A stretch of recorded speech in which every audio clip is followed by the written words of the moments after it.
So this is the Wednesday, February 22nd Joint Food Ontology Work Group monthly call.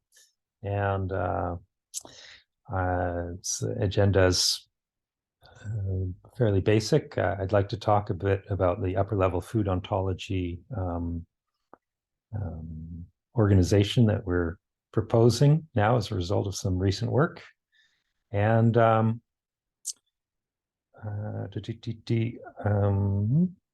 think we have one or two new people on the call, so it would be kind of fun just to have an intro there.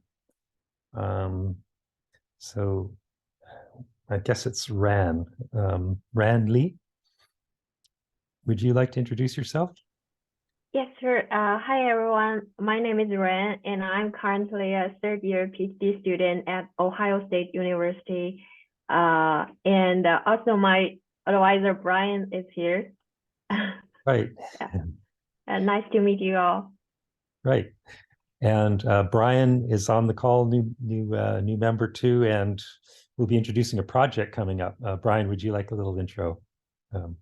Yes, good to meet all of you. Looking forward to this. Looking forward, part of the NSF Recipes Sustainable Research Network. It's focused on sustainable food systems and food waste reduction.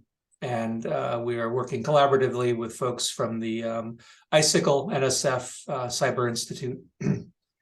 And so some of our projects will venture into ontologies in the space of wasted food. We know there's some out there, but trying to firm up that space as part of our research network's goals over the next 5 years.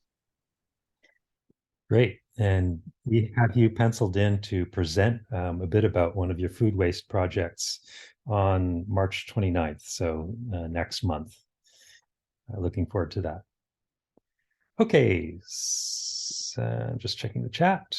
Okay, good. I will dive in then to a discussion of what we've been tackling in terms of the upper level FoodOn organization. And then we can move over to the issues board that the joint food ontology work group has, and we haven't been paying much attention to that. So this is a vowing to go back and pay attention to that every month in the coming year. So I'm going to screen share and introduce what's been going on. Actually, first, does anybody want to make any other announcements of events the group should know about, or I'll just put in a plug. We've got open presentation slots through the year, and they're in the document. So, but any announcements? Damion, this is just brief. Just not an announcement as per se, but also a request that we would be soon finalizing the thesaurus of ingredients in commercially packaged foods. And we would like if somebody can spend some time and do an external peer review, of the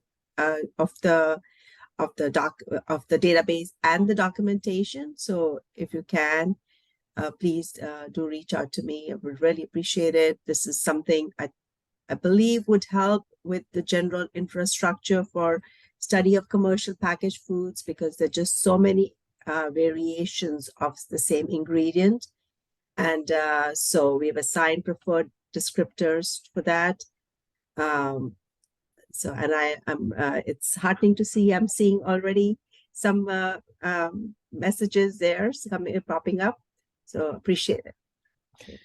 Right. So send me an email about that, Jaspreet, Okay. and then I can send it out to the group, and we can get back. I think we got like 3 people already say yes, so I think we got it.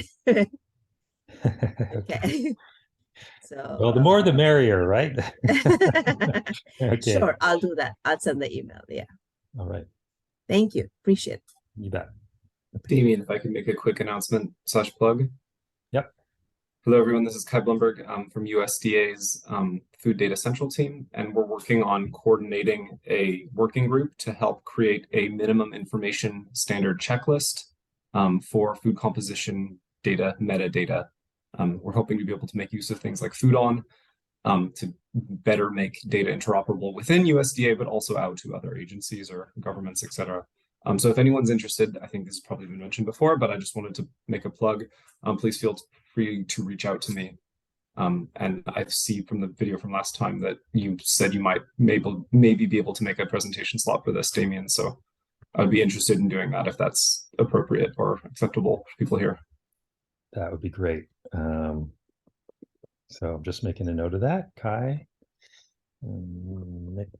Nexus, food composition, and just eat.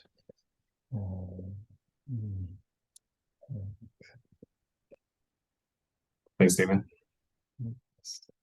Okay, great feedback. Okay, good.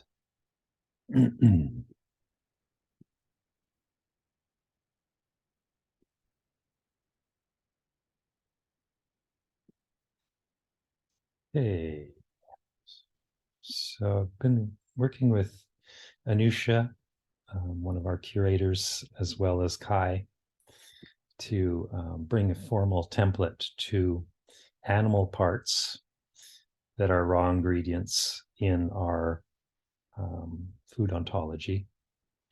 But this exposes the need for other organization on the plant side, and as well just better explanation and organization of how FoodOn has its raw ingredients situated within the BFO OBO world. So I'd like to explain that, go over it, and get feedback about that idea, the way we're proposing to set it up, because a number of these terms haven't been created yet. The template, the animal times part template that's going on at least a couple hundred entries right now is a table, spreadsheet table, is going to create a raft of new generic terms in FoodOn: animal, heart, animal liver, animal skin, all the anatomical parts, as well as related food products, more arbitrary. So I'd like to explain how stuff is organized, roughly speaking, and then how we're going to really try to laser tune it.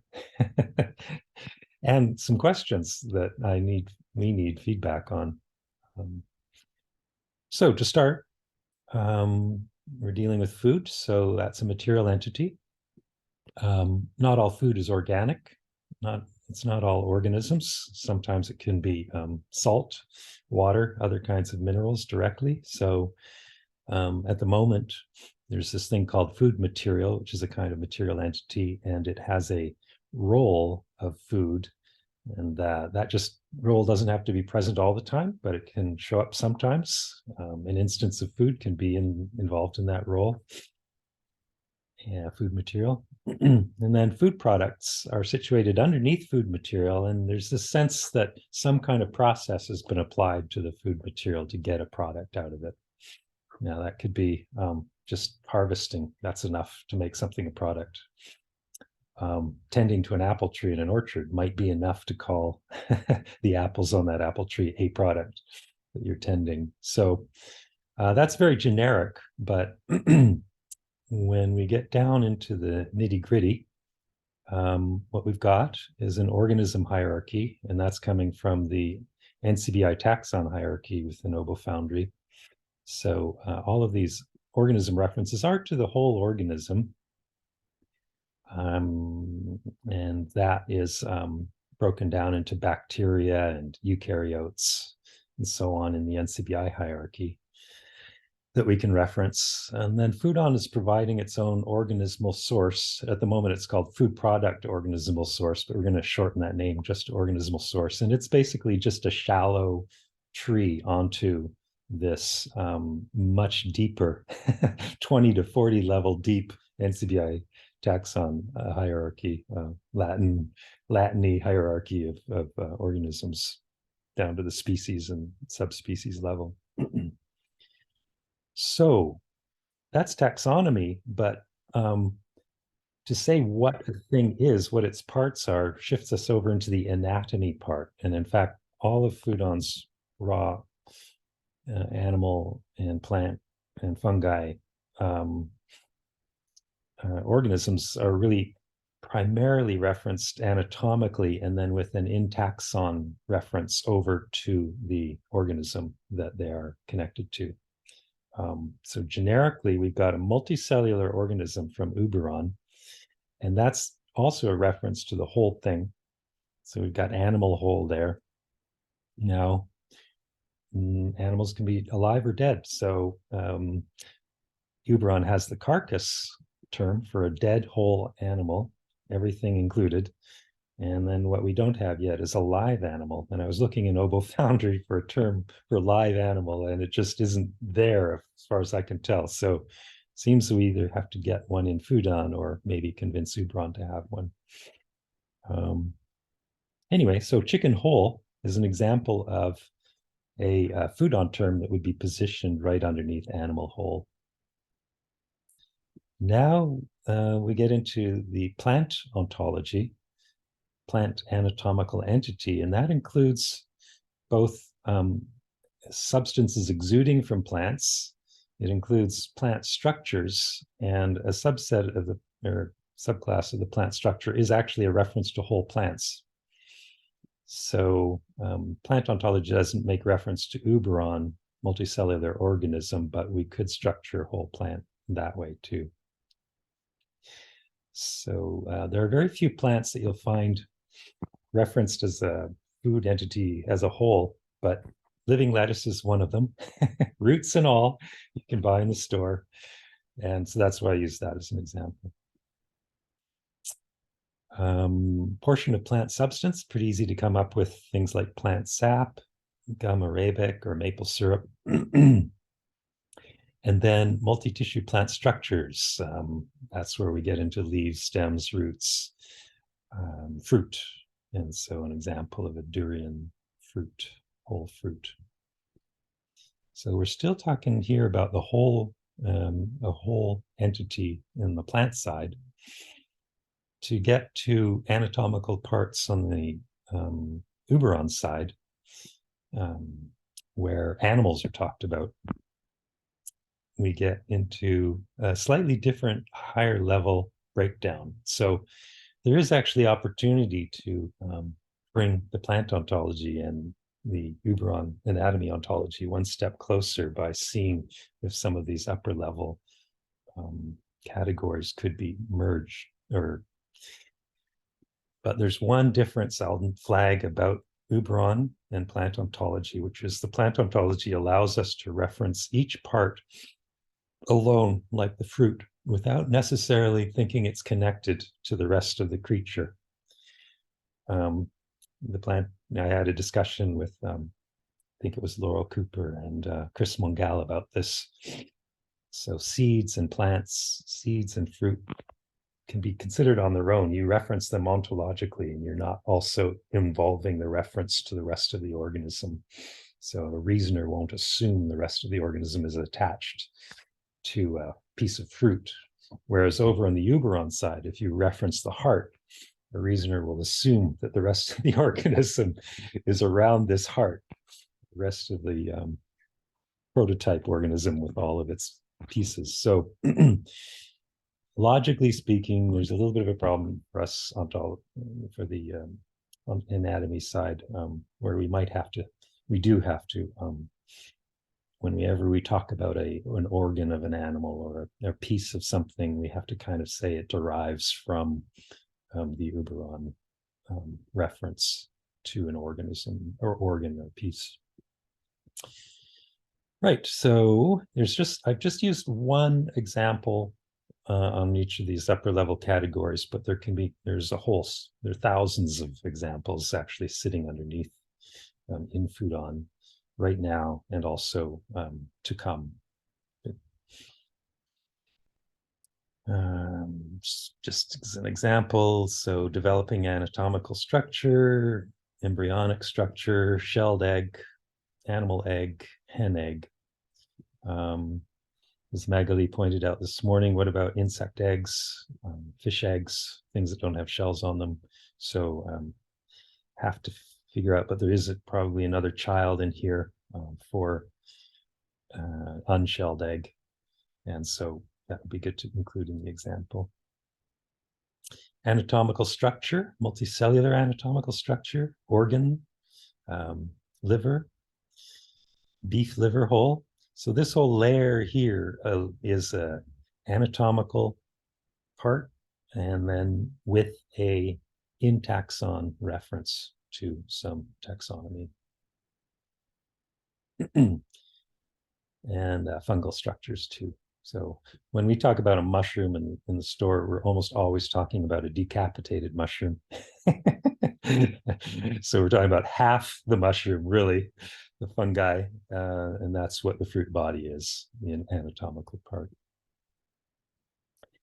Now, the anatomy ontologies are all dealing with parts of things according to anatomy. But what if we move off into the whole cut of meat space that doesn't line up with anatomy at all? How do we handle that? So we actually have to have a different slice for those kinds of things, so to speak. And we talk about a piece of an animal there, so not defined by anatomy per se. It may have some relation to it. So that's that piece of animal also involves asking about how to describe collections of things and mixtures of things. So that's why we've got this organism material entity proposed that can be a collection of things, of organic material, or a mixture of things, and possibly from many organisms, not just one, many individuals of the same species or different organisms. So here it's always about one species and one piece or one whole. So we break that down into plant material and animal material. So a piece of a plant, piece of an animal. And then just a few terms in for ambiguity, in case somebody is talking about several pieces, enabling a collection that has members of particular pieces. And this is all for the robots, so they know exactly what you're giving them when you reference a collection. And same for animals. And then we have an existing animal body or body part, so we would actually, if you look at the definition of that, it really means animal, whole, or pieces. It's trying to be super ambiguous. So it means that if you have a biosample and somebody said heart on it, but you know half the time that the lab that's sending it to you has chopped that heart into pieces or just measured one piece, but they didn't really say that, they're not being clear. This is the way to convey that there's some ambiguity. Okay, so almost to the end here. So underneath piece of animal, that's where we can get into things like cuts of meat. And that's where the industry has animal primal cuts, secondary cuts, and market-ready cuts, things like steak. And then finally, what kind of animal you might have for that. So beef steak here will be a Bos taurus, in taxon Bos taurus. But over here, modified carcass. So there's a little bit of a difference. This Uberon carcasses means the whole thing. Yeah, it means there's no bits missing. But over here, a modified carcass, and if you can think of a better term for this, like processed carcass, we're totally open to that. We would be having certain processes applied. So this carcass could be skinned, could be butchered, cleaned, gutted, and that's where we end up with more specific kinds of carcass, and definitely knowing we're dealing with a dead organism here. That's the crash course in how we're looking at things to be built in the very near future because our animal template is almost ready. And we have to create these new terms in order to give the animal hierarchy its upper level attachments. And the same thing we'll be doing for the plant side. So there's some questions I have, but first of all, feedback and further comments from everybody. Yes, Anusha. Yeah, hi, Damion. I was just wondering if modified carcass should be pointing towards animal material instead of piece of animal. Yeah, well, I think so. This is what we discussed yesterday. Or right. So a modified carcass is a carcass that's had something done to it, but it's one piece. So it's not a mixture of things. So if I'm looking down the hierarchy here, it is actually, it's just a very, very big piece. It's almost the whole thing. But some stuff, its guts have been taken out or skin maybe taken off. That's why I popped it under here. okay. And the second thing is the piece of animal. Is it like from piece of animal, do we mean animal piece, which includes the bone, cartilage, and muscle tissue? Or is it piece of animal meat? Because both things are separate right now. Right. Cut So of meat is directly underneath piece of animal meat. okay, right. Good point. Yeah. So what we did make a distinction. And this is also open to debate.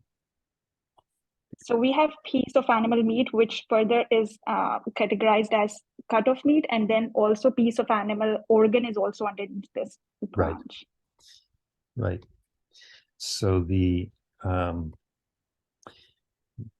quandary there is that you can point to pieces of an organism or an animal that are not what we would call meat, like eyeballs, hooves. And so they're not, the principal component isn't meat. That's why we created this piece of animal meat, and Anusha is right. That's a hidden layer that I should add under there. So yeah, and maybe we can replace that one with animal piece as just to have the consistency with animal pieces. right. So animal piece. And so now you can see we're happy to do real-time feedback here.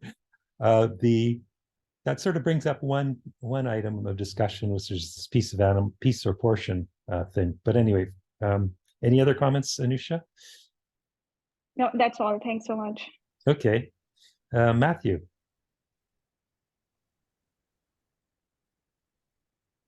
Great. Yeah. Can you hear me? Yep. No. Okay, great.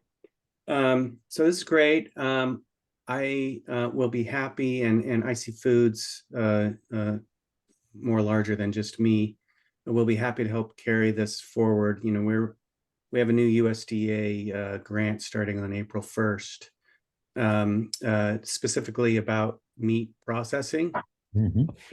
And waste and sustainability in the meat industry. So I'm super happy to help lift on this. But there are just a few comments, and there's definitely comments in the chat as well about this. But you asked piece or portion. I'm going to say that a portion is a relative size of a specified piece. So you could have a large, a 2-pound pork chop, or you could have a half-pound pork chop, and those are different portions of the same piece. And that's, you know, that's how I would take, you know, divide those two sort of words. But it seems to me that specifically when we are dividing something up, whether it's a plant or an animal, that we need a way to talk about the thing that is a whole, but is also a collective. So that modified carcass is a collective because it contains the ribs and the whatever else until you remove them. So it's a collective of all the other parts. They just haven't been parted yet. At least that's my take on it. And if we can come up with a generic structure for doing this, such that it's agnostic to specific butchery techniques, then I think that would be the way we would want to approach this. Not just butchery for animals, but also the way I choose to separate the florets of my broccoli from the stems, for instance. And I think that would be that's something that we need to think about. And then I had a question for you. You said there's no way to currently model a whole live animal in, so there's no way for me to model drinking the entire worm at the bottom of my tequila.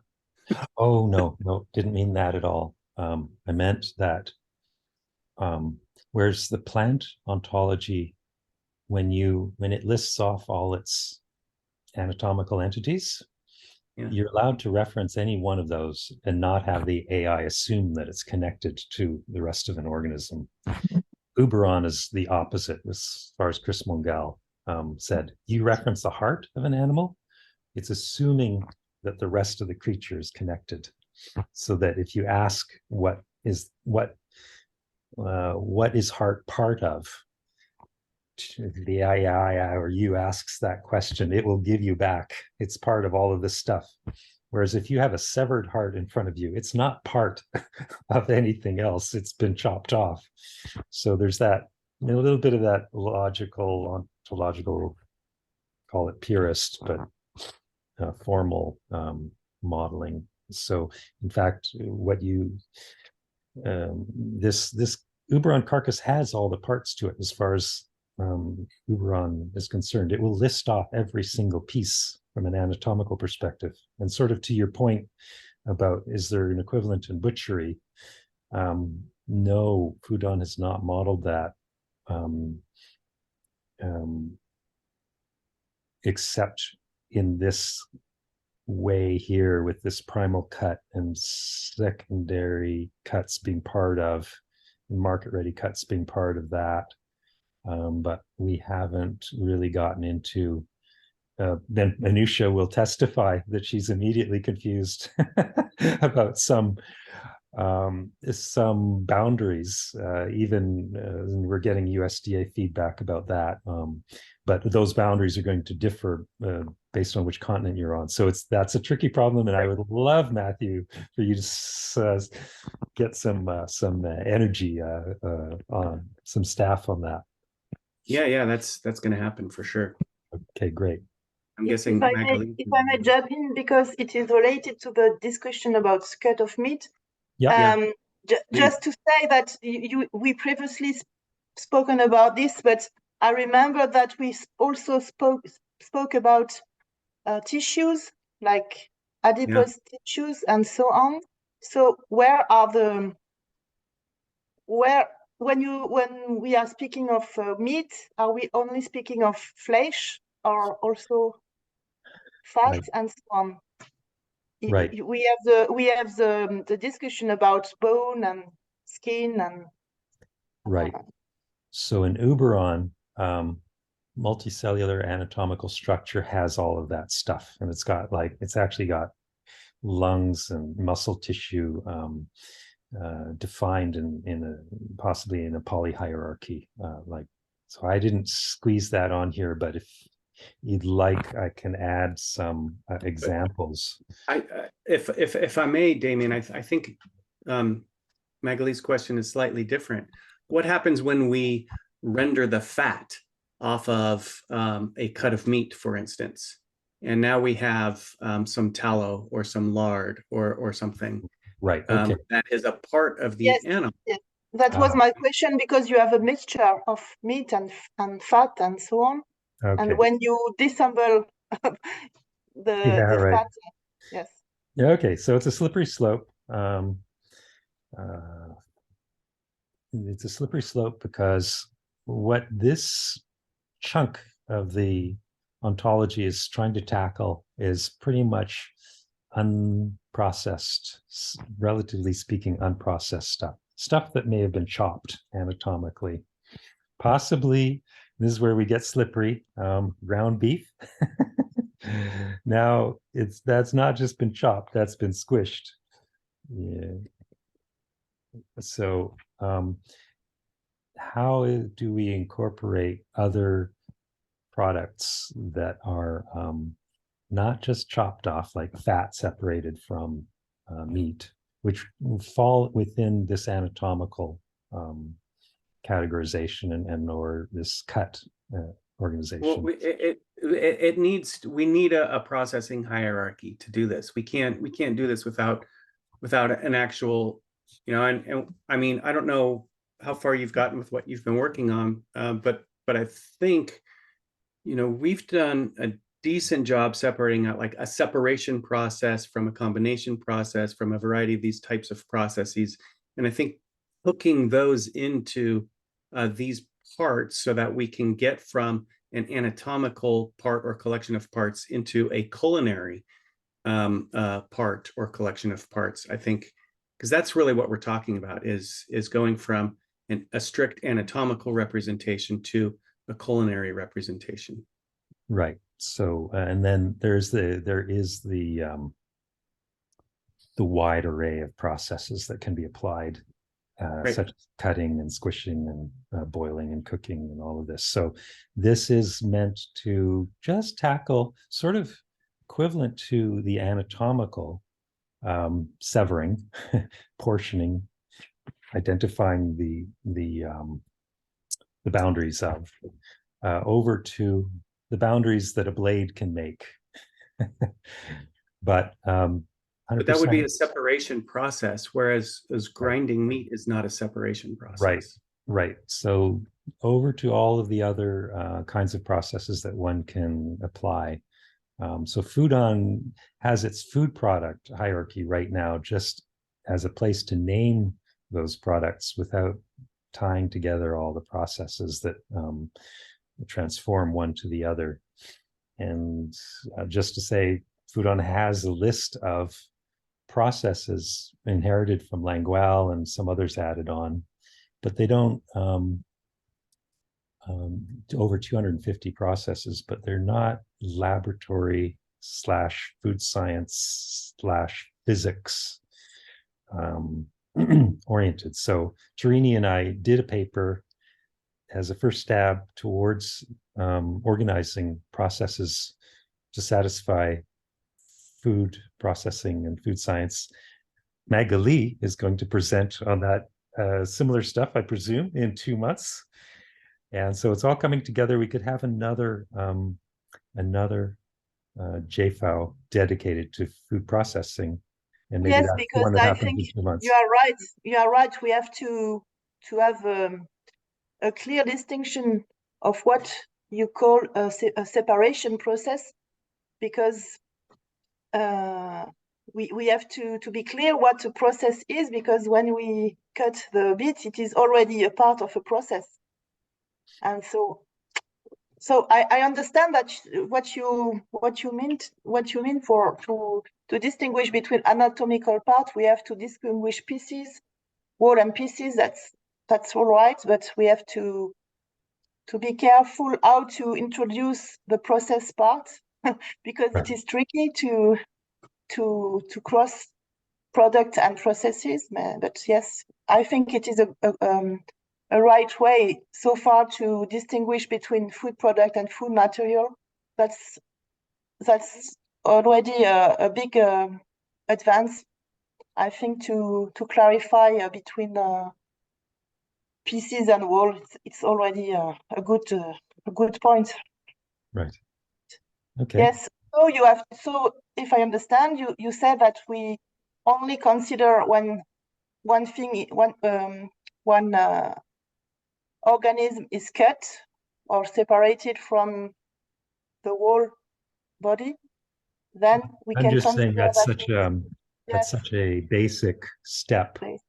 Yes. that we can sort of include the parallel to the anatomical world, but in the world of butchery, where Yes, the but I think it lines is- are being defined a bit differently. That's all. But perhaps it is confusing to speak about modified carcass, and I don't know, Well, because that's where I'm hoping maybe some people can come up with a better word for that. yes, But the no, point but is, dressed carcass was suggested. But I mean, when you speak about skinned or butchered, I mean, we are in the processing world, and so perhaps it will be another. It is just the way to connect the two, the both, the way to connect, but not. It is not we should not focus on the carcass. I think it is only an example, because you can say we also have the plant, which can be the grain, for example, can be separated from the. You have the flour is a part of right. the grain, so it is the Yeah. same kind of problem. It's this knowledge graph that we're creating, and who's making use of what relationships. We're trying to leave that open to the world. Yes. So understood completely that this is getting off into the industrial processing, and this is sort of like an ephemeral product along the product chain. That carcass will get chopped up and turned into cuts of meat and so on. So yes, there's processes hidden all over in here, explaining the transition from one material entity to another. Yeah. Okay, questions? Graham, you had your hand up, and then can't hear you just yet. Just unmuting, sorry. Yep. There we go. Yeah, I asked a question about the different formal distinction between raw and fresh, and I now realize that you can be raw and frozen and therefore not fresh. Right. Yep. But the other more general question is where you have plant material, animal material going into the organism, would you have a separate classification for fungal material, given it's a separate kingdom or whatever it's these days called? Right. Yes, you're right. You would need that to be to line up with the taxonomic world. So that's number one. And then number two, what you'll see is I didn't actually say whether these things were raw or frozen or what. So we are anticipating that FoodOn will offer a raw a clarity that each one of these things will have a raw precomposed term for it. But I don't know whether we would want to do frozen raw, frozen, and have all of those terms mirrored throughout this. We may ask or out to the community whether they want to just have additional descriptors for their food that talk about the state that thing is in beyond this state, which makes no commitment to whether it's raw or frozen or even cooked, for that matter. So within FoodOn, you have fresh as associated with some foodstuffs, right, as well as raw. That's a burning other task to create the flow chart for what all of those things mean in the different areas, and I've started that and look forward to help completing that too. Okay, Warren, I think you're up next. Yes, I just want to jump on what he was saying. The issue that I see here is we can't go too deep into this taxonomy, and it should be kept as simple as possible, because then we get into the difference in between the thing and the product. And there is this question of the steak as the product. It has multiple states. We did something to it and it becomes Salisbury steak, or we leave the steak on the counter for 2 weeks and then it becomes a multicellular organism. Mm-hmm. So again, I'm going back to what I'm really saying about process. we should keep the hierarchy as simple as possible and not necessarily commit to what's on the plate as part of that hierarchy, because there is a series of events that happen to make it a consumable food versus the raw food. And this does not ontologically look very tidy or clear cut, or else we're just going to end up with this Christmas tree of relationships that we'll never see again. Yeah, I'll just share for a moment the food process hierarchy stuff that we're looking at. So there's this basic breakdown that you can have food processes by mechanism, where something is being done to a food, but you don't have any objective endpoint, such as mashing, grinding. You can grind something for a certain amount of time and see that things are being broken down further and further. On the other side, there's this food processing by objective, and that's where you are trying to achieve a certain goal, a certain threshold of some measurable or something. So on the health objective side, we could be talking about a microorganism control process, reducing some component, fortifying some food, and that's where we would like get into defining hierarchies of things by objective. Now, the mechanism side is where you would get into the kind of separation, changing force, changing energy applied. But these aren't specific to food. They're actually general to all sorts of laboratory and industrial processes. So it's a bit awkward popping them into FoodOn. So our little paper is hoping that maybe somebody would step up to Enovo Foundry or beyond to have a general physics and verging on chemistry process ontology. But of course, that's the big thing. That's massive. So where to start? A place to start is with food science. So anyway, that's just a glimpse, but I think we should dedicate at least one or two other sessions to that whole topic. So back to the hierarchy thing. So,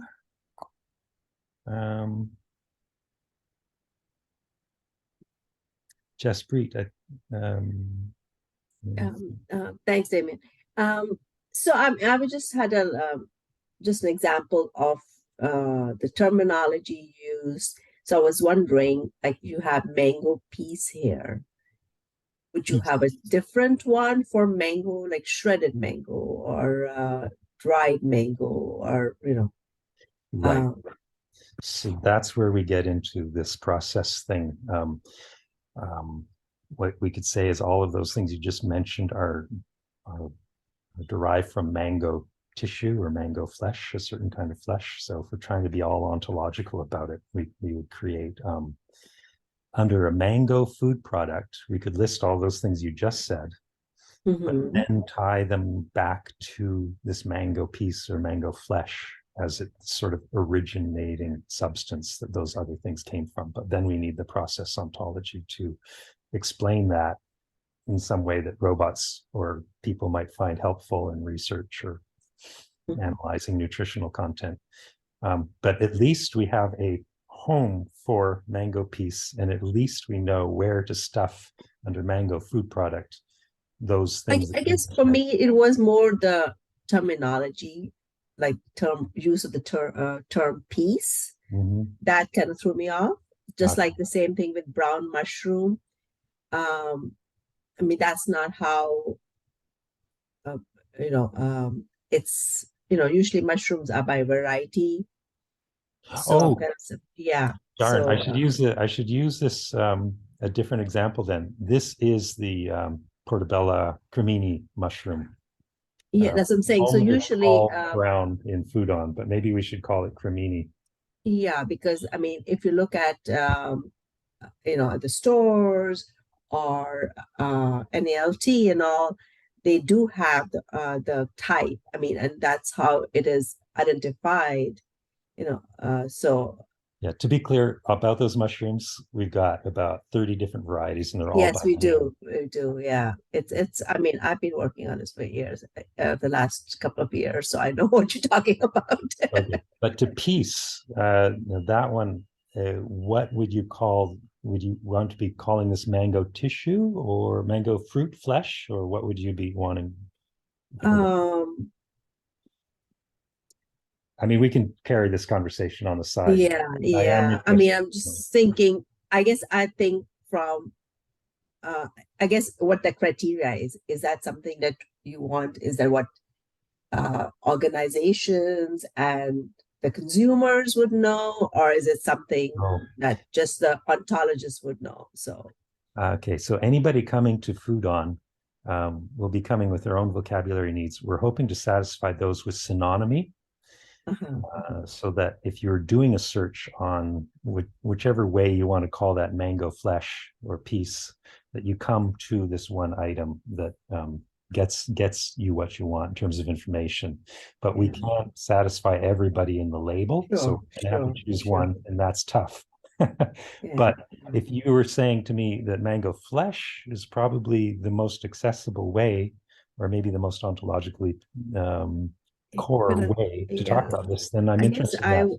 When I think of flesh, I think of animal meat products rather than Fruit flesh is real. But, but we don't. But we Fruit don't. flesh is real, but it's also it doesn't indicate it's a massless noun. You're not sure how much you're dealing with, whereas this is actually talking about the anatomical equivalent to a severed organ or a piece of meat. We do really mean a mango piece, mango flesh. But you haven't said which part of the plant. It could be a piece of the leaf. Right, you are right. So I'm just adding the word flesh there because but we also need fruit there. Right, so this is fruit. This is the whole fruit, but this piece of mango is derived from, so the axiom isn't shown here. Mango piece is a categorized under a piece of plant, but it is derived from the fruit, and it had in taxonomy whatever mango is. And I know there are a couple of different varieties of mango, but so your concern there, Matthew, is covered. Each of these things talks about the particular part of the plant tissue that it's coming from, or the whole plant organism. It's not mentioned in this hierarchy because this is just one ISA. So I was while talking, I was looking at in the thesaurus as to how it has been referred to. Mango pulp. Mango pulp. Gotcha. So that's the result of a process of pulping. Is that right? Or is that the actual flesh? I would assume that would be the actual flesh they're talking about. Let me just Google it and see. Yeah. It would be because it would be the right flesh. But flesh is not a botanical term. Yes, flesh for animal, for fish or beef. But it is the same idea. It is the inner substance without the skin, I guess, or with or without skin. So one thing you're exposing here is that we haven't actually started the plant template like we have for the animal template. So I take back on the mango pulp, because I'm looking at Google and generally referred to more as a puree. So mango pulp might not be the best way to go forward. Maybe mango fruit piece would be the way to go there.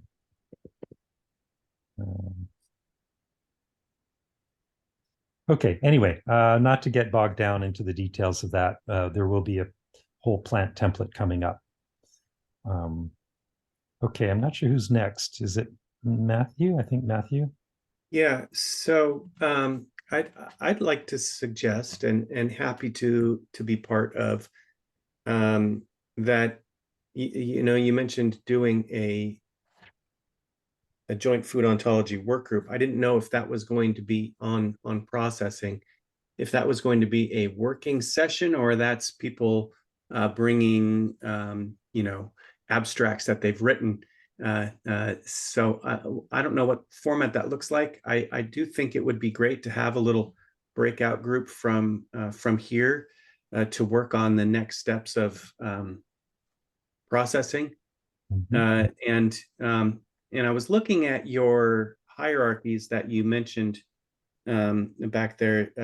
One you were doing one by mechanism, one by objective, and you had two objectives, one being flavor and essentially, and one being health. But I didn't see anything in there for shelf stability or convenience or a variety of other objectives. What did you have a plan there? Yeah, none of that was consumer end. It was all just about food processing itself.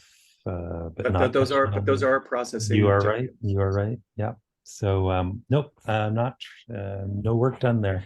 It's totally open season on that. All these food metaphors come up. It could be open bar. Right. Okay. So what you're suggesting, Matthew, and I agree, is that there's so much work, just like with fermentation, there's so much to be done on the food processing side. We should reconvene the food processing group that we had going earlier last year, and see how many more people want to join up with that. So I can send out, or actually anybody who wasn't part of that food processing group, let me know that you'd like to join up. And that's the kind of thing that could meet once a month too, or more if people want. It's just, I'm starting to get pressed for time, but not just up to me. I'm suggesting that we could carry that forward on probably at least a twice monthly basis, because we do have these objectives with meat and it's a paid project. So I'm happy to carry that forward. Great. Yeah, if you want to lead that, or let's coordinate on the back end. Okay. And so contact Matthew or me about joining up to that, and I'll just assume that all the folks that were involved in the food process group in previous years at least want to be contacted about this. Okay. Anything else from you, Matthew, on that? No, I'll lower my hand. Okay, Graham. Yeah, just in relation to the collections and mixtures of things, do you have the concept in that part of contamination or even commensal organisms that come along for the ride? Right. This is not making any commitment towards contamination or food safety. This is just saying these are parts of blankety blank. And the open world assumption so far in the ontology world, it kind of comes in handy here because it can allow that other things may exist besides what you've specified. Is a hierarchy for any of these material entities. So this could be contaminated with bacteria up the yin yang, and you would still be able to call it beef secondary cut. Right. But there's a call. Sorry, just to, if you have something where you've deliberately added, say, a microorganism, and that becomes part of the food or part of the food transformation process, is that able to be encapsulated here? I mean, there can be deliberate infection and then non-deliberate infection. Right. So cheeses, all the fermentation. Yeah, lactobacilli and all kinds of things. Yeah. Right. There's an inoculum, but I don't have examples of fermented food here at all, so I should add a fermented food thing. Yeah, I think it's a very large class.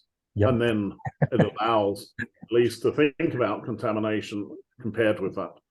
Yeah. Right. Well, one of the things we were looking at in terms of these axioms is that taxonomically, you could say chicken hole in taxon gallus gallus and only in taxon gallus gallus. And what does that mean about any kind of bacterial contamination? Does that mean that there are no other little bacilli that are in the chicken hole just because you said that this thing is in this taxon and only that taxon? This is where we get into like representation stuff, pure knowledge graph representation. They need to think about that more. We need a case example of how to do that right. Talk about contamination. There's 2 L's in gallus. Okay. Other feedback, folks?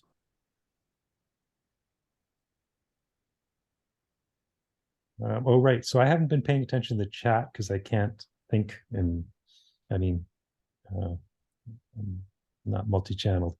Are there things in the chat that need to be attended to? Why is PO in blue? Right. It should be That green. was my 2-cent question. Yep, that one should be corrected to green. I don't know why.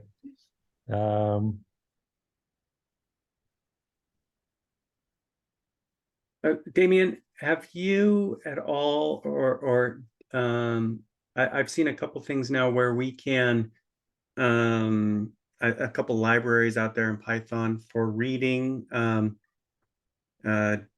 draw.io diagrams and making them automatically. So it would be pretty great to be able to convert from a diagram like this into a rough protege file that somebody could work on. Yeah, James Overton has played with that a bit, and then he has some other tool. I think it's got a different graphing basis that actually converts statements into the graph, so the other direction. Yeah. But anyway, Draw.io does have an API that allows you to pick apart its parts. The problem that I think one would run into with any complexity is that polyhierarchy. Yeah, and just so you're aware, we have the animal part of this already coded up within a robot template and subsequent Python code that compiles the robot template and automatically crosses it across all species. So we already do have a living code version of at least part of this. Which is to say that where is that? It's on the. Oh, it's just like a development version, just like Anusha, Damion, and I are looking at. We haven't like pushed it anywhere because it's like really beta. Right, but it is actually just to say the FoodOn robot table. It's actually sitting there as a tab, and that is a publicly perusable resource. So I'll just share that and finish the meeting off with a little share on how that looks.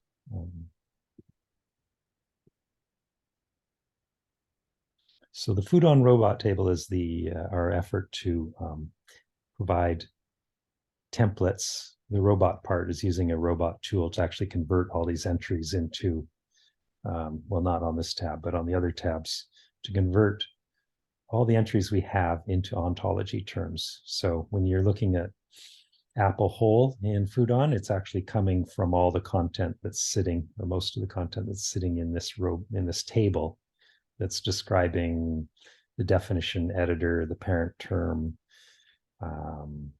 and synonyms for these. So each tab of this Google Sheet is a portion or under development portion of FoodOn. And so here we spent the last year basically constructing this table of over almost 1,000 plant times anatomical parts. And the equivalence axiom is meant to sort of recognize of anything out there in the knowledge graph world that it's a red boletus if it's mentioned as a fruit body and in taxon some blankety blank. So that's how a good chunk of FoodOn is starting to be generated. And so the animal part template is slightly different. It's not using the robot tool directly, but rather a script that Kai has created. And it's creating the hierarchy out of all the pieces that we know we need for animals in general. And then we get to feed in the particular organisms that should be generated for FoodOn templates. So that's why there's a pressing need to get all of this organized in FoodOn. Damion, quick question. And it looks like the rest of my team has jumped to another meeting. But I know that you've got some new people, and some of them were here. I missed the first couple minutes, but I don't know if they had a chance to introduce themselves. What is your plan for bringing new people on, getting them up to speed on the FoodOn robot tables, and do all of that? Do you have like a regular sort of entry level, here's how to get started with FoodOn and the tech stack for FoodOn? Yeah, so there are a number of YouTube videos from the past, but I haven't documented which ones to pay attention to, that talk about robot tables and editing the protege file. And some of that bleeds out into general OvoFoundry operations. But robot is really where we're channeling all the new help to, rather than making edits in the protege file. Right. And for anybody who's getting that close to FoodOn, the thing is to come to our curation meetings every 2 weeks. Great. I think everybody that I've introduced you to has that on their calendar now. So. Okay, great. Yes, much appreciated. Okay, with that, then I think we should wrap it up. And thank you very much for all your feedback. I will make changes, and then we'll start pressing those terms into service.